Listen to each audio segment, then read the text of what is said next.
ನಮಸ್ತೆ ವೀಕ್ಷಕರೇ. ಅರ್ಧ ತಲೆನೋವು, ಸೊ ಮೈಗ್ರೇನ್ ಅಂತ ಕೂಡ ಹೇಳ್ತಾರೆ. ಅರ್ಧ ತಲೆನೋವಿಗೆ ಕಾರಣ ಏನು ಮತ್ತು ಪರಿಹಾರ ಹೇಗೆ ಕಂಡುಕೊಳ್ಳೋದು? ಈ ಅರ್ಧ ತಲೆನೋವಿಗೆ ಮುಖ್ಯವಾದ ಕಾರಣ ಅಂತ ಹೇಳಿದ್ರೆ ಗ್ಯಾಸ್ಟ್ರಿಕ್, ಅಂದರೆ ಖಾಲಿ ಹೊಟ್ಟೆ ಖಾಲಿ ಬಿಟ್ಟು ನಿಮ್ಮ ನರಗಳೆಲ್ಲವೂ ಕೂಡ ನಿಶ್ಶಕ್ತಿಗೊಳಗಾಗಿರ್ತವೆ. ಯಾವಾಗ ನೀವು ಒಂದು ಅರ್ಧ ಗಂಟೆ 1 ಗಂಟೆ ಕಾಲ ಆಹಾರ ಇಲ್ಲದೆ ಕಷ್ಟಪಡ್ತಿರ್ತೀರೋ ಆಗ ಇಮ್ಮಿಡಿಯೇಟ್ ತಲೆನೋವು ಶುರುವಾಗುತ್ತೆ. ಮತ್ತು ನಿದ್ರಾಹೀನತೆ, ಸರಿಯಾಗಿ ನಿದ್ರೆ ಮಾಡಲಿಲ್ಲ ಅಂತ ಹೇಳಿದ್ರು ಅರ್ಧ ತಲೆನೋವು ಬರುತ್ತೆ. ಸರಿಯಾಗಿ ನೀರು ಕುಡ್ದಿಲ್ಲ ಅಂತ ಹೇಳಿದ್ರು ಅರ್ಧ ತಲೆನೋವು ಬರುತ್ತೆ. ಹೆಚ್ಚಾಗಿ ಕಾಫಿ ಟೀ ಕುಡಿದ್ರೆ ಅರ್ಧ ತಲೆನೋವು ಬರುತ್ತೆ. ಹೆಚ್ಚು ಮಸಾಲ ಐಟಮ್ಗಳು, ಅಜೀರ್ಣದ ಆಹಾರಗಳು, ಮಾಂಸಾಹಾರಗಳನ್ನು ಹೆಚ್ಚಿಗೆ ತಗೊಂಡ್ರೆ ತಲೆನೋವು ಬರುತ್ತೆ. ಇನ್ನು ಈ ರೀತಿ ಯಾವುದೇ ತಲೆನೋವು ಬಂದಾಗ ಪರಿಹಾರ ಹೇಗೆ ಮಾಡಿಕೊಳ್ಳೋದು?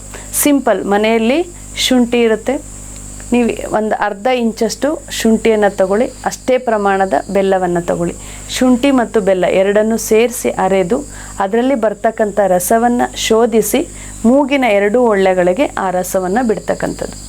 ಆ 2 ಒಳ್ಳೆಗಳಿಗೆ ನೀವು ಆ ರಸವನ್ನು ಬಿಟ್ಟು ದೀರ್ಘ ಉಸಿರನ್ನು ತಗೊಳ್ತಾ ಬಂದರೆ ನಿಮಗೆ ತಲೆನೋವಿನ ಪರಿಣಾಮ ಕಡಿಮೆ ಆಗ್ತದೆ, ತಲೆನೋವು ಕೂಡ ಗುಣವಾಗುತ್ತೆ.